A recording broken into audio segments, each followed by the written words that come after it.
Los últimos 3 sábados, si no me equivoco, estábamos mencionando respecto de la manera en que miramos al Señor. La forma en que yo lo veo, cómo lo veo, qué pienso de Él.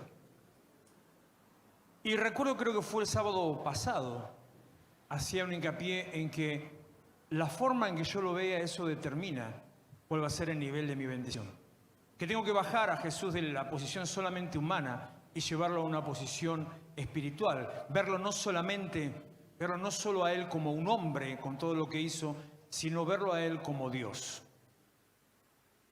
Cuando yo paso ese nivel, las cosas empiezan a cambiar. Este último sábado, sobre ese mismo tema, capaz que también hablando de lo mismo, este último sábado, a mí en lo personal, esto es mío personal, algo me habló muy fuerte, lo compartí por supuesto en el mensaje, pero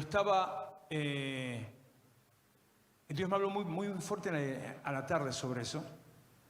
Decía lo fuerte en lo personal que Dios me habló a mí, es que, y me pongo así porque mientras yo lo iba predicando, miraba la avenida, que es una tontería. Pero yo miraba la avenida y hablaba sobre eso, sí. Para entrar a lo nuevo que Dios tiene para nosotros, para atravesar y entrar a lo nuevo que Dios tiene para nosotros, es fundamental que seamos una nueva creación, ser renovados.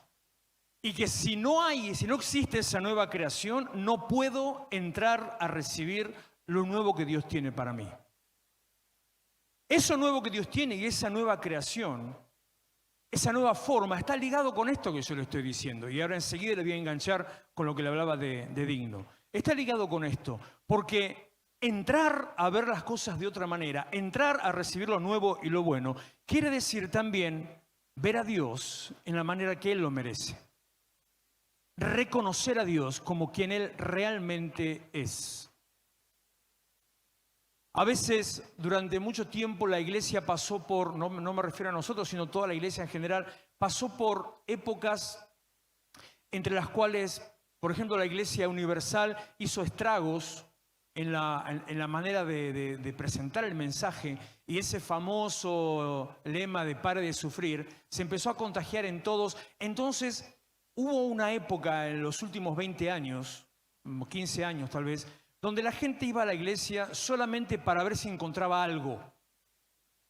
Venía a buscar algo, no a alguien. Venía a buscar una bendición, venía a buscar una sanidad, venía a buscar, como yo siempre cuento en forma graciosa, pero que les cuento, es un testimonio real. Yo lo cuento como chiste, pero es algo real que me pasó, que experimenté, que una vez una persona me dijo, una mujer me dijo, y eso lo dejé grabado porque ya, eso es va en la parte anécdotas del libro. Pastor, me voy de la iglesia porque mi marido no cambia. Entonces venimos a encontrar algo, que pase algo, que reciba algo. Y cuando yo leo la Biblia me dice a mí que las señales, los milagros, entre ellos sanidad, prosperidad, transformación, los milagros, son señales para los que no creen. Los que creen, los que creemos, no necesitamos señales. Bueno, eso se rompió en los últimos años. Y uno viene a la iglesia solamente detrás de señales. Entonces, cuando el sábado, el Señor me decía eso, sábado a la tarde, mucho antes de la reunión, lo de entrar al otro lado, lo de cruzar, lo de la nueva creación, la nueva forma, esta nueva forma requiere que deje de lado las señales y buscar las señales y empiece, atenti, paréntesis, cuento esto entre paréntesis, entre usted y yo, nadie escucha. Es difícil. Es difícil. Es muy difícil cambiar la visión que uno tiene durante mucho tiempo. Es muy difícil cambiar el enfoque que uno le da a las cosas. Es necesario, fundamental, una transformación que solamente proviene a través del encuentro con Dios. Cierro paréntesis y sigo. Es necesario que yo deje de buscar las señales y empiece a preguntarme ¿A qué vengo a la iglesia? Por eso cuando yo lo pongo a Dios en el lugar que le corresponde, como decía 2 Corintios 5 del 14 al 17, si no me equivoco, que fue el mensaje del sábado, cuando yo pongo a Dios en el lugar que a Él le corresponde, si aún a Cristo lo conocieron según la carne, ya no, si aún a Cristo lo conocimos según la carne, ya no lo conocemos así. Ahí está diciendo, no, ya no lo mires así, tenés que mirarlo asá. Esa es la parte difícil, esa es la parte de transformación y esa es la parte que depende de presentarme delante de Dios y, como dice, se lo digo en canción, que es más copado, después se lo digo en versículo. De gloria en gloria te veo, cuanto más te conozco, quiero saber más de ti. Mi Dios, cual buen alfarero, quebrántame. No, ¿cómo era? ¿Sí? ¿Y cómo sigue? Ramón, ayúdame. Transfórmame. Moldéame a tu imagen, Señor. Gracias, Ramón. Eso es, creo, 2 Corintios 3, si no estoy en duda. Que dice que somos transformados de gloria en gloria. ¿Qué significa de gloria en gloria? Cada vez que yo me encuentro con la gloria del Señor. Cada vez que yo me presento ante la gloria del Señor. Eso sigue un principio, es parte de la enseñanza bíblica para meterle un paralelo. Génesis, esto lo hablamos hace unos meses, Génesis, el momento de la creación, cuando dice que la tierra estaba desordenada y vacía y que el Espíritu de Dios se movía sobre la faz, sobre la faz de las aguas. Esa expresión y lo que dice ahí la Biblia quiere decir esto: el Espíritu se movía sobre la cara del mundo. O sea, el mundo creado, la tierra, estaba cara a cara con Dios. Yo sé que parece una tontería, pero déjeme a mí. El mundo estaba cara a cara con Dios. Esa expresión del cara a cara con Dios, por la cual luego el mundo fue transformado y el desorden desapareció y todo fue ordenado y el Señor empezó y que aparezcan las bestias y las plantas y se dividan los cielos de los mares y aparezca la luna, el sol y las estrellas y después de todo eso y hagamos al hombre, bla, bla, bla. Todo ese orden solamente se da por el cara a cara. Ese cara a cara es el de gloria en gloria. Cada vez que me presento delante de Dios, soy transformado. Cuando soy transformado, empiezo a dejar de lado el para qué vengo y entiendo para qué vengo. Para reconocer y para adorar al que es digno. El día domingo tuvimos el culto especial de jóvenes. Especial porque fue el primer culto del año, con un cierto arranque de trabajo de ministerio.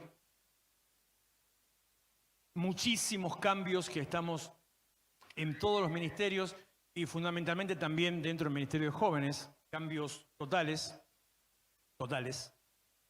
Y en ese culto estuvo predicando un joven del Ministerio Pueblo de Dios, el hijo del pastor Pablo Torres. Juan tiene 18 años y por eso mismo yo considero apropiado invitarlo porque lo conozco de su pasión por Dios, conozco de su búsqueda del Señor, conozco las cosas que él vivió y cómo fue transformado y conozco cómo en su iglesia es usado. Entonces consideré que era apropiado para arrancar el Ministerio de Jóvenes con Juan trayendo una palabra. Todo el tiempo, capaz que él esté escuchando, en algún momento escuche esto, pero voy a abrir un cachito de mi corazón. Todo el tiempo tengo la tentación de decir Juancito. Todo el tiempo me sale Juancito, porque es un nene. O sea, tengo 5 hijos. 5 hijos. Mis 5 hijos tienen 30 y 32, bueno, póngale 33, casi. 32. 27, 20, 32, 27, 20. Y después vienen las Messi, de 15. O sea que este es Juancito. Entonces me sale todo el tiempo decir Juancito, Pero yo soy muy cuidadoso y muy respetuoso de la manera en que uno se dirige a una persona y sobre todo de los nombres. Nunca me va a escuchar a mí llamar a alguien por un sobrenombre, porque cada uno tiene un nombre que significa una declaración profética. Entonces, por más que te llame José, decirte Pepe está matando al José. Entonces, cada vez que me sale Juancito, digo, no, es un nene, pero un hombre en Dios. Y Juan estuvo predicando y comenzó su mensaje a los jóvenes con esta pregunta, que a mí me hizo, empezar a surfear en el tiempo. Empezó con una pregunta: ¿para qué venís a la iglesia? ¿Escuchaste? Y ahí, bueno, su mensaje, testimonio personal, un montón de cosas. De tal manera que, imagínense, dos cosas le voy a decir ahora.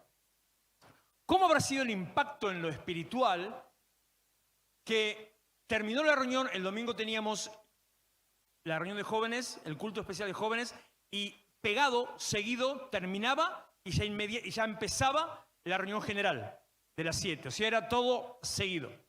Así que él terminó, se estaba yendo. Le digo, esperá, vení, dame 2 minutos, vení a la oficina un cachito. Y le dije así, le digo, ¿te animás a predicar ahora en la reunión general? Inmediatamente, no me dijo, no, ¿le parece? ¿En serio? No, me dijo, le tengo que pedir permiso a mi papá. Llamó a tu papá, lo llamó el padre delante mío, voy a esto. No dudó por pararse delante de una congregación adulta. Le tengo que pedir permiso a mi papá. Lo segundo que le quiero decir sobre eso es, solamente yo le doy el púlpito, usted ya lo sabe, si hay un peso espiritual que respalda. Si no, le puedo asegurar que ningún payaso se va a parar acá. Me pasó una sola vez hasta el día de hoy, me arrepiento de esa situación. Una sola vez me pasó y nunca más va a volver a pasar. Y ministra nuevamente y arranca con la misma pregunta, supuestamente la misma palabra, pero como pasa siempre, los que hemos predicado alguna vez, más de una vez lo mismo, lo que hemos repetido una predicación alguna vez, yo muchas veces, nunca es igual. Nunca es igual. Yo he predicado cuando estábamos enfrente, sábado a la noche dar una palabra y el domingo a la mañana, cuando teníamos el culto de la mañana seguido, inmediatamente después de las medialunas ir a predicar otra vez lo mismo y nada que ver. Nunca es igual. Es más, normalmente me gustaba más lo del domingo que lo del sábado, porque ya estaba más macerado, más trabajado. Y aunque fue distinto, la pregunta volvió a ser la misma. ¿Cómo empezó? ¿Para qué venís a la iglesia? Y yo me acordé que cuando yo conocí al Señor, como le dije antes, un poco que me entró por la curiosidad, mucho más por la razón. Yo siempre lo doy como testimonio, que yo a Dios no llegué por fe, sino por lógica y razonamiento. Que aquellos me dicen, no tiene fe, es muy lógico y muy racional. Eso no es un problema para creer en Dios. Dios tiene sus maneras. Y la manera en que yo llegué al Señor justamente tenía que ver justamente con el tema que estamos hablando estos últimos miércoles. Yo tenía 26 años, tenía pelo. En serio. Barba negra tenía.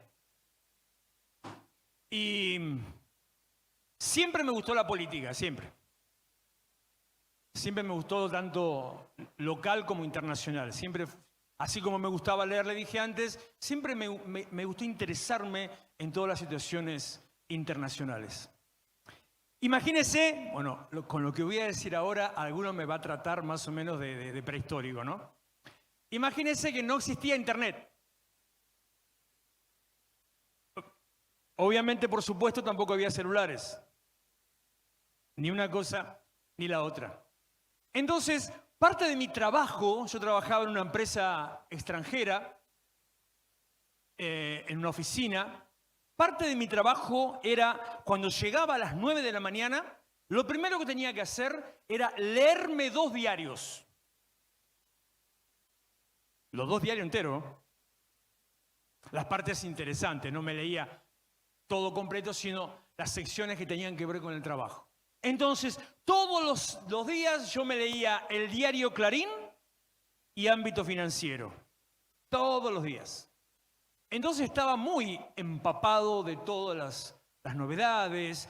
Y recuerdo en aquella época, estoy hablando del año 1992, en aquella época ya se estaba hablando mucho sobre las consecuencias, sobre las implicaciones del mercado común europeo, que así como se llamaba en aquel entonces, que ya existía, ya se había firmado, ya existía la comunidad, el mercado, no la comunidad europea como se le dice hoy, sino el mercado común europeo. Y se hablaba para el 92, se hablaba que el año siguiente iba a entrar en vigencia una moneda única, el que usted conoce hoy, el euro. Bueno, en 1993, el año en que nació Nadia, ya se decía que ya iba a entrar en vigencia esa moneda única. Entonces los que a mí me presentaron al Señor, me hablaban, no conocían nada de esto, nada. Era gente lela en el asunto, o sea, no entendía nada, ni de política, ni de economía, mucho menos, por supuesto, de política internacional, nada. Pero los que a mí me predicaron de Cristo, los que me presentaron al Señor, primeramente por algunos problemas personales que tenía, había una necesidad de paz. Me hablaban de los acontecimientos que estaban cerca, de que Jesús volvía otra vez, de que se estaba preparando, se estaba organizando a nivel mundial espiritualmente la aparición del anticristo, que eso iba a traer aparejado, que iba a ser necesario que toda la gente tuviera una marca en común y que sin tener esa marca en común nadie iba a poder comprar ni vender. Y que el anticristo iba a surgir, me decía el que me predicaba, el anticristo iba a surgir de un grupo de naciones, que primero iban a ser 7, después iban a ser 9, y después iban a ser 12 naciones que se iban a formar, después se iban a seguir sumando, después algunos iban a retroceder, pero iba a ser un núcleo de 12 naciones, entre las cuales iba a salir el gobernante mundial. Primeramente con la necesidad por los problemas económicos que iba a haber en el mundo, iba a haber que poner una moneda única para todo el mundo. Y después, una vez establecida la moneda única, entonces iba a ser necesario para, en vez de andar discutiendo entre países, tener un solo gobierno en común. El que me predicaba esto, lo repito, lo conocía muy bien, de muchos años, en intimidad. No tenía ni la menor idea, era bastante burro. O sea, a ver, hablemos castellano, bastante burro. Ni idea de nada. Y él me hablaba eso y yo pasaba cabeza por el ámbito financiero. Él me decía los conflictos que iba a haber y me llevaba a la Biblia. Dice, porque la Biblia habla que tal nación se va a pelear contra nación. Lo primero que yo leí en la Biblia, cuando empecé a acercarme a la iglesia, lo primero que leí en la Biblia no es el Evangelio. Lo primero que yo me metí a navegar en la Biblia fue en el libro de Isaías, buscando la maldición sobre Babilonia, Asiria, sobre Egipto, sobre Siria, y estudiando eso, todo eso que decía en la Biblia, y me daba cuenta que lo que decía ahí, escrito hace hoy casi 3000 años atrás, lo que decía ahí era lo que estaba en el diario del lunes. Entonces, junto con eso, un montón de otras cosas se empezaron a sumar y eso hizo que yo llegara a la iglesia porque empecé a decir, me parece que esto es verdad. Pensar que más que nada yo garantizaba la verdad en que esta persona que me predicaba no sabía nada. Entonces, si no sabe nada y me está diciendo esto, quiere decir que hay algo más atrás que realmente es cierto. Cuando cambio entonces mi visión de vengo a la iglesia a buscar algo, por buscar a alguien, cuando cambio mi visión solamente de a ver si Dios me sana, si me da un trabajo, si me prospera, si me arreglo con mi pareja, si me peleo con mi pareja, y empiezo a reconocer que en realidad hay un plan espiritual para el cual Dios ya hizo todo por darme la salida, la salvación, la respuesta. Y después de ese todo que Dios hizo, lo único que Dios espera es que yo me presente ante Él, lo reconozca y a partir de ahí le sirva. Eso cambia tu visión, cambia tu enfoque y hace que, para llevarte a la palabra de principio, entonces sí, vos aceptes que Dios tiene derecho sobre tu vida en los 3 puntos que te dije antes y que Él es digno. Que Él merece la adoración, que Él merece el servicio. Como le dije hace un rato, yo sé que esto es difícil de ponerlo en práctica y que se haga carne, pero cuando uno lo entiende y sin caer en fanatismos, nunca hago estos comentarios, hoy sí lo voy a hacer porque viene justamente al tema sobre esto. Cuando usted entiende esto, en realidad, en primer lugar, Miriam estuvo ministrando hoy, usted la escuchó ministrando, cantar digno, y hoy es su cumpleaños. Pero ella decidió, no, el que dice algo le tiene que hacer un regalo, así que cállese la boca. Ella decidió que era más importante decirle digno a Dios que faltar por su cumpleaños. Los que entienden estas cosas, como Agustín, que está en la puerta anotando a la gente que llega, es su cumpleaños. Y el tipo prefirió, en vez de irse de farra o juntarse con los amigos, a no hacer nada, a comer una pizza y jugar a la Play, nada. Decidió reconocer a Dios y ponerlo en primer lugar. Nunca le ponemos a nuestros obreros la obligación de que si es tu cumpleaños, no importa un cuerno tu cumpleaños, te que estén en culto. Jamás, a ninguno nunca se le ha dicho eso, a nadie. Son decisiones personales que hablan de reconocer.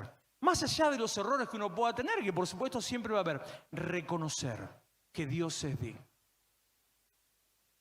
Cuando yo entonces pienso, yendo para atrás, entonces y digo, wow, lo que Dios hizo por mí es mucho más grande de lo poco, lo pequeño que yo vengo a buscar de parte de Dios.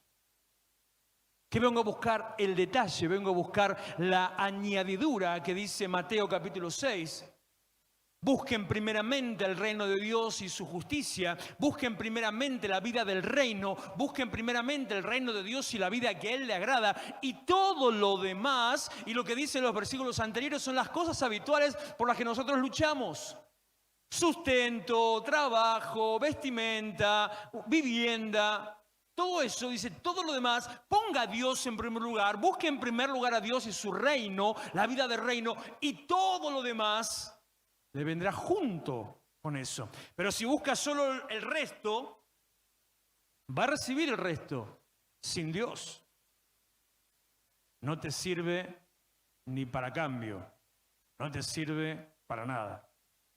Porque la misma Biblia dice que las riquezas se diluyen, desaparecen, y se lo puedo decir con conocimiento total de causa. No voy a aburrirle con mi testimonio personal, pero muchísimo dinero ganaba antes de conocer a Cristo. Y digo ganaba, no tenía porque me lo patinaba todo. A veces me pongo a pensar, hoy, ¿cómo haces para gastar tanta plata por mes? Tenés que ser especialista, realmente no sé cómo hacía para gastar tanta plata por mes. Para los que no saben, y solamente el comentario nada más, para el año 1992, en mi casa, sumando el sueldo de mi esposa y el mío, en mi casa ingresaban $10,000 por mes. ¿Escuchó? ¿Le alcanzaría para algo? ¿Usted qué piensa? ¿Alcanza, no? Bueno, a mí no me alcanzaba. No me alcanzaba. Nunca me alcanzaba. Un día no tenía nada que hacer, me compro una filmadora, cuando era el boom. No tenía nada que hacer, me compro un auto. Aburrido. Nunca llegaba a fin de mes. La Biblia dice, las riquezas se desvanecen. Lo loco que con Dios hoy con mucho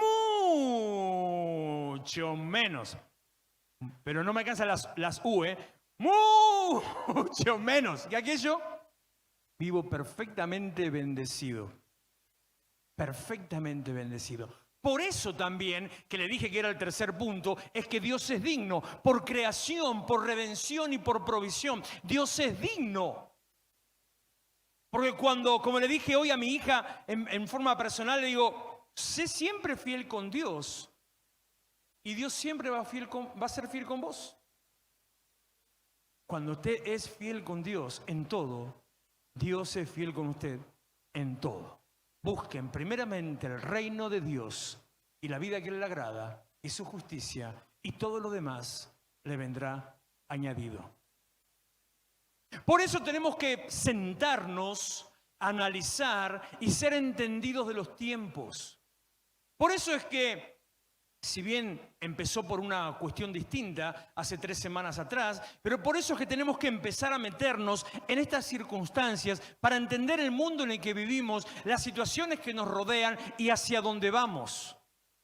Por eso es que tenemos que estar listos, preparados y capacitados también para entender que, como dice un viejo, es bíblico, pero más dicho como frase, como refrán, no somos del mundo, somos peregrinos y extranjeros. Lo que eso hizo, como alguna vez le conté, que entonces yo no me dedique a las cosas de la vida, solamente pienso en la iglesia. No ser del mundo, pero vivir en el mundo implica ser 100% responsable de tus obligaciones terrenales y al mismo tiempo vivir como si mañana mismo Jesucristo viniera a buscarte. Esa dualidad es lo que te da la garantía de la salvación. Ser entendidos en los tiempos, reconocer que las situaciones que pasan, lo que estamos viviendo, es parte de ese plan espiritual y que realmente, como la Biblia lo dijo, la Biblia lo dice, Jesús vuelve. Que todos esos eventos que hace 30 años a mí me impactaron, claro, ¿qué pasa? Uno se acostumbra. El apóstol Pedro lo dice de esta manera. El Señor no retarda su promesa, como algunos lo tienen por tardanza. Dice, sino que Él, Dios, es fiel con todos nosotros, no queriendo que ninguno se pierda, sino que todos se arrepientan. Entonces va pasando los años y uno se va acostumbrando. Entonces me pongo del otro lado, me pongo en posición netamente carnal. Apocalipsis 22, el anteúltimo versículo o uno de los últimos versículos de la Biblia, en definitiva, dice, amén, sí, vengo pronto. Pero el libro de Apocalipsis está escrito hace 2000 años. Entonces, cuando usted lee, vengo pronto, hace 2000 años, le aclaré que me estoy poniendo en una posición netamente carnal. Me pongo en una posición lejana de la fe. Me pongo en una posición crítica del Evangelio. Lo que muchas veces la gente piensa y lo que tal vez usted piensa. Si hace 2000 años dijo pronto y todavía no pasa nada, por más que me vengas a decir Jesús vuelve, pueden pasar 2000 años más todavía. Y si es cierto, pueden pasar 2000 años más todavía. ¿O no? Y ese es el punto en el cual nosotros nos detenemos al decir tenemos que ser entendidos en los tiempos. Que así como para Dios, dice el libro de los Salmos, que un día es como 1000 años y 1000 años un día, entonces puede pasar muchísimo o nada, porque para Dios es esto, entonces instantáneamente el tiempo que uno espera tranquilo puede ser mañana. Por eso tenemos que entender que sí es cierto, estar preparado, como la parábola de las vírgenes.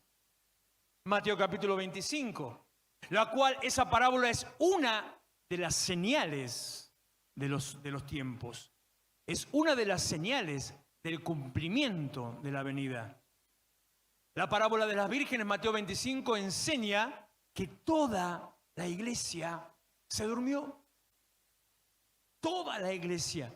Y en esta época, en este tiempo, si yo tuviera que preguntar, o no sé, capaz que usted me dirá que yo estoy equivocado, o capaz que solamente mi percepción, pero yo digo, si yo pregunto en general, la iglesia, ¿cómo está? ¿Despierta o dormida? Cuando empiezo a ir un cachito más atrás en este mismo tema, en esta pregunta, un poquito más atrás, Recuerdo, yo lo mencioné esto a fin de año, antes de fin de año. Recuerdo cuando fue la votación anterior por la ley de aborto, no ahora, la anterior, que fue en el 18, ¿fue? ¿Puede ser? ¿2018? No recuerdo. Que en aquel momento Dios ya nos había hablado justamente.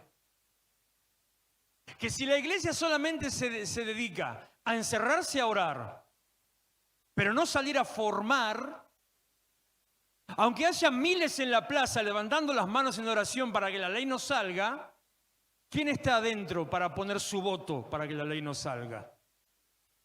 En aquel momento, en el 18, yo no recuerdo si fue por 2 o 3 votos, no sé cómo fue la diferencia, es que zafamos. Pero este año, y si usted tiene memoria, diga que tenemos registro de todo grabado, pero si usted tiene memoria, a fin de año o antes de fin de año yo le dije, y esta vez va a salir. Y así fue. ¿Y por qué? ¿Porque era el tiempo de Dios para que así suceda? No, porque la iglesia está dormida. La misma iglesia dormida, ¿sabe qué dice? No, pero si Dios lo permitió, es de Dios. Lo mismo, el mismo cuento que dice la iglesia dormida, tomándose, esto lo mencioné en el devocional de este domingo, del anterior, tomándose de ese versículo que dice que Dios pone y quita reyes, entonces dice, bueno, si ganó fulano, mengano, Antonio o Carlitos, lo puso Dios. No. Dios pone y quita reyes a través de la iglesia. Dios le da la autoridad a la iglesia. Si la iglesia hace cualquier cosa, Dios no tiene nada que ver. Es culpa de la iglesia. Que está hacia adentro discutiendo formas, discutiendo maneras, discutiendo teología, discutiendo doctrina o estrategias, en vez de tomar una postura mucho más llana y salir a anunciar. Hay una iglesia nueva acá en el centro de Varela, tendrá 2 años creo, o 3 más no. Me encanta el lema, no el nombre, el lema que tiene la iglesia. Me apasiona. Lástima que no se lo puedo robar porque queda mal, porque si no se lo robaría, pero ya. Pero es como si de golpe usted ve que aparece otra iglesia que pone se puede de otra manera y digo, ¿qué te pasa? Para cachito. Ellos dicen, vení como sos. Me encanta. Me encanta.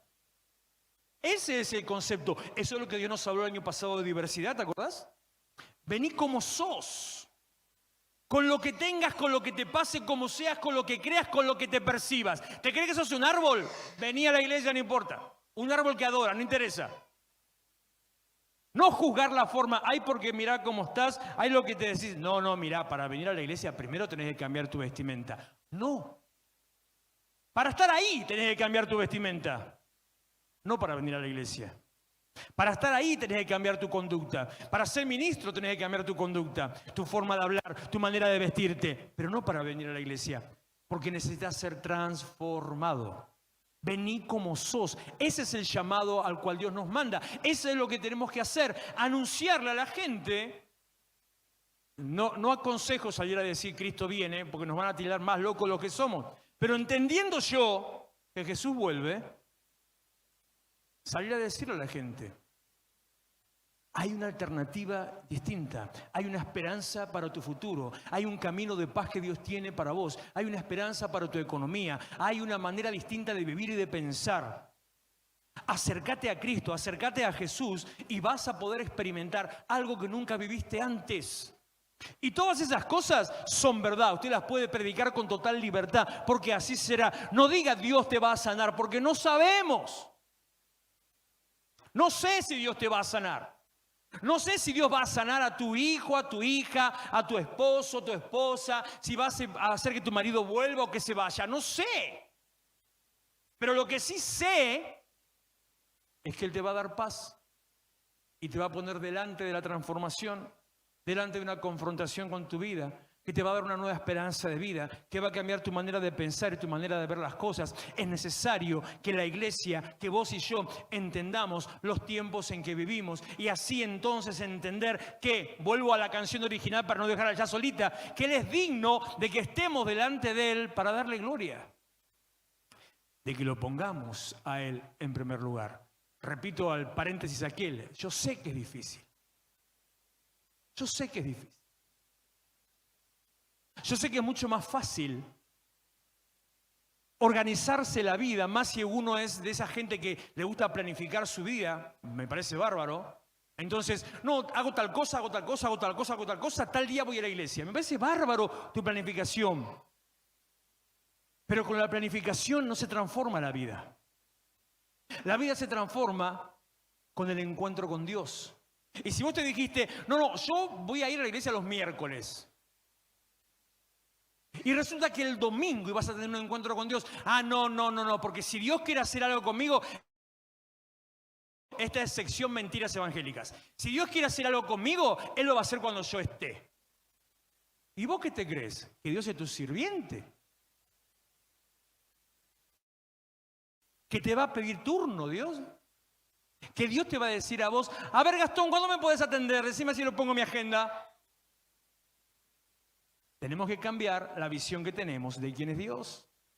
Reconocer que Él es digno de que venga ante Él. Reconocer que Él merece todas las cosas que yo me puedo ante Él. Que Él está por encima de todo. Ese cambio es el que me trae transformación. Entonces, de esa manera, si usted cuando jugaba a la quiniela jugaba, por las dudas, no. O al telequino, o al bingo, no, por las dudas no digamos nada. Cuando usted tenía el pálpito, se cayó mi suegro a la puerta de casa, le meto el 56 hasta que salga. Entonces todos los días a la cabeza de los premios y el sábado doble. Mucha risita cómplice por acá. Y le jugaba un día, y el otro día, y el otro día. No, porque no hay que cortar la racha. No tenés que cortar. Porque si vas menos de 3 días no sirve. Si vas menos de 7 días no funciona. Entonces vas todos los días y no sale, y no sale, y no sale. Y llega el séptimo que pusiste y no salía. Vos decís, mirá si justo sale mañana. ¿Ah? Mirá cómo se echaban solo. Mirá si justo sale mañana. Entonces, ¿qué hace? ¿Le pone otra vez? ¿Es así, Ali? Y entonces, ¿por qué con Dios no va a ser lo mismo? ¿Por qué a Dios le agendamos? Dios, yo te voy a atender el miércoles de 8 de 20 a 22. Así que si tenés algo para mí que sea dentro de ese rango, si me lo ibas a dar el sábado, no. Lo agendamos para el miércoles siguiente, así que por favor, guárdamelo. ¿Por qué con Dios va a ser lo mismo? No va a ser lo mismo. Entonces venga un día y otro día y otro día, como le dijo Jacob al ángel, el cual era la representación, la manifestación de Dios, en el momento en que él tenía que ser transformado. Yo pienso que todavía tengo que hablar todo Mateo 24 y se me va la hora, ¿no? Él tenía que ser transformado, Jacob. Tenía que ser transformado para convertirse en heredero de todo lo que Dios tenía para él. Para convertirse en el siguiente patriarca. Tenía un carácter el tipo que tenía que ser roto, tenía que ser quebrado. Era medio chanta, era bastante versero, era medio tránfuga. Tenía que ser transformado. Se le aparece el ángel, se presenta el ángel y empieza ahí a luchar con el ángel. Pim, pam, pam, pam, pam, pam, pam. No pasa nada, no puedo, no salgo, no me libro. Y le dice Jacob al ángel, mira qué pillo que era Jacob, no te dejaré hasta que no me bendigas. No le dijo el ángel, ángel, se termina la hora, viene el partido, seguimos mañana. No le dijo al ángel, seguimos la semana que viene. A la misma batidora, por el mismo Vaticanal. Eso es muy viejo, usted no va a saber de qué se trata, pero no importa. No te dejaré hasta que no me bendigas. ¿Sos capaz de hacer eso con Dios? ¿Sos capaz de postrarte en su presencia hasta que Él te bendiga? De levantar las manos en adoración hasta que Él te toque. De postrarte en oración hasta que Él te toque. ¿Sos capaz de ponerte a buscar la Biblia hasta que Él te hable? ¿Sos capaz? Eso solo, yo no le digo esto para que usted se sienta mal, sino para que hagamos un análisis de la situación. Cuando usted va al médico, el médico no le hace, usted tiene un tumor. ¿Qué hace el médico? ¿Qué le duele? ¿Qué tiene? ¿Quién informa al médico de mi estado? Me pasa esto, me tengo lo otro, me pasa lo de más allá, tengo aquello de más allá. A ver, vamos a hacer un análisis por esto, por esto, por esto, a ver qué te pasa adentro. Con lo que vos me decís que sentís, vamos a ver lo que te pasa adentro. Y después tomamos las decisiones. Del mismo modo es con Él. Del mismo modo. Yo me presento delante de Dios y en mi diagnóstico, Señor, me doy cuenta que te tengo de sirviente, de mayordomo, de proveedor, de sustentador, nada más.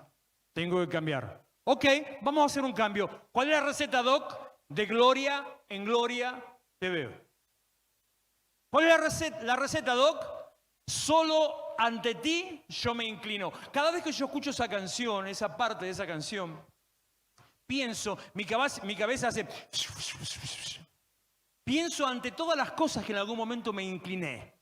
Capaz que no físicamente, pero sí en el corazón. Ante alguna persona, ante algún amor, ante algún bien, ante alguna posición, algún trabajo, algún deseo. Ponerlo por encima, poner determinada cosa o situación por encima. Cuando vos pones algo, cualquier cosa por encima, te estás inclinando ante eso. Lo estás idolatrando, lo estás haciendo un Dios. Y cuando vos pones a algo como Dios, Dios, ¿sabes qué hace con otro Dios? Le corta las patas y lo tira, porque dice la Biblia que Dios es celoso. No se banca Dios que le des la gloria a otro. No se banca Dios que tengas otro Dios delante de Él. Entonces, cuando entiendo y hago un análisis de mi situación, bueno, ¿cuál es el diagnóstico? Solo ante ti yo me inclino. Entendidos en los tiempos. Jesús viene. No le digo pronto para no caer nuevamente en la crítica o no del pronto y los 2000 años. Pero Jesús viene. La Biblia lo enseña. La Biblia es clara. Tal vez no lo hemos mencionado lo suficiente, pero usted tiene que entenderlo. Que la Biblia enseña. Ese es el corazón del Evangelio. Hace unos días decían uno de los devocionales que la gente pregunta, ¿por qué Dios no hace nada? Y Dios no hace nada justamente porque Él ya hizo todo. Dios no mete mano en la situación que está porque la situación no tiene solución. Y algunos quieren cambiar la situación humana con métodos humanos y no tiene solución. Hay una sola solución, Dios. Entonces Dios no va a cambiar algunas cosas. Ay, pero ¿por qué hace esto? Me dijo una persona hace un par de días atrás, ¿por qué Dios me mandó esta enfermedad? No. Dios no te manda ninguna enfermedad. La enfermedad es una consecuencia que puede ser por un problema genético, puede ser por tu mala alimentación, puede ser por tu mal ritmo de vida, puede ser porque tuviste un accidente, puede ser por 1000 razones. Entre esas puede ser una posición espiritual. Puede ser hasta demoníaco. Entre todo, no es Dios. ¿Y por qué Dios no hace nada? Sí, ya hizo. ¿Qué hizo? Envió a Jesucristo. Para que vos, como dice el libro de Números, levantes la cabeza a la serpiente que está en el asta y mirándola seas libre de la serpiente que te viene a morder para matarte. Entonces, invocando a aquella que está encima, alcanzás salvación y sanidad. Él ya vino para que en Él tengas salvación. Y la manera de Dios es, vino, murió, resucitó para confirmarlo. Esto lo explicaba la semana pasada. La resurrección es solamente, recuerde que fin de mes tenemos Semana Santa. No lo digo ahora porque voy a ocupar mucho tiempo. La resurrección es el sello. Es decir, era cierto, yo ya vencí, estoy acá para que todo el mundo lo sepa. Pero no termina la historia. Si Dios no hubiera querido más que eso, nos hubiera llevado junto con Él en el momento que nos convertimos. La resurrección es el momento de la siguiente etapa espiritual, en la cual la iglesia tiene que empezar a decir a la gente, Jesús murió, resucitó y vino para que tengas vida. Jesús murió, resucitó, vino para que tengas vida. Bueno, pero ¿qué hacemos con el mundo? Tranquilo, porque ya dice la Biblia que los cielos que vos conocés pronto serán deshechos, que la tierra ya no va a ser más y que nos esperan, dice la palabra de Dios, cielo nuevo, tierra nueva en los cuales reina la justicia. ¿Por qué Dios no hace nada con los delincuentes? Cielo nuevo, tierra nueva en la que reina la justicia. ¿Por qué Dios no mete en cana a los corruptos? ¿No estás entendiendo? Cielo nuevo, tierra nueva en los cuales reina la justicia. Pero ¿cuánto tengo que esperar? No sé, capaz que 1000 años o un día, no lo sé. Y pero entonces yo no recibo nada. Sí, sé iglesia. Porque la palabra de hoy decía que el justo recibe lo que desea. Si sos iglesia, caerán a tu lado 1000, 10.000 a tu diestra, a vos no te va a llegar. Si buscas el reino de Dios en primer lugar, lo pones a Él por encima, todas las cosas que la gente se desespera, vos las vas a recibir por añadidura, como ya te dije 3 veces hoy. No es que tenés que esperar hasta el final, no, podés experimentarlo ahora. Porque Jesús ya dijo a sus discípulos, les dijo, paréntesis, segundo paréntesis, hoy encontré un error en una canción que tiene que ver con el entendimiento también. La canción, y no voy a poder hacer todo lo que tenía. 10 melodías, mira. La canción, esa versión rara de... espera que no encuentro la palabra. La que canta Miris Encini. ¿Cuál es Rocío la que cantaste? Gracias Sublime. Dice, en un momento dice, la canción dice, Él cargó mi cruz.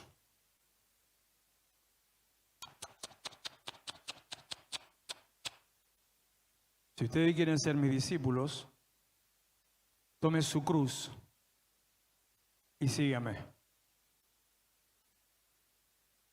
Dios no es mucamo, Dios no es sirviente, no es mayordomo, me enseña. ¿Y qué significa cargar mi cruz? Morí a tu carnalidad y ponerlo a Él en primer lugar.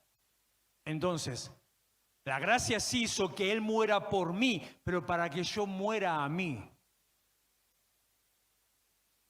Y así reconocerlo a Él. Es necesario cambiar la percepción que tenemos acerca de Él.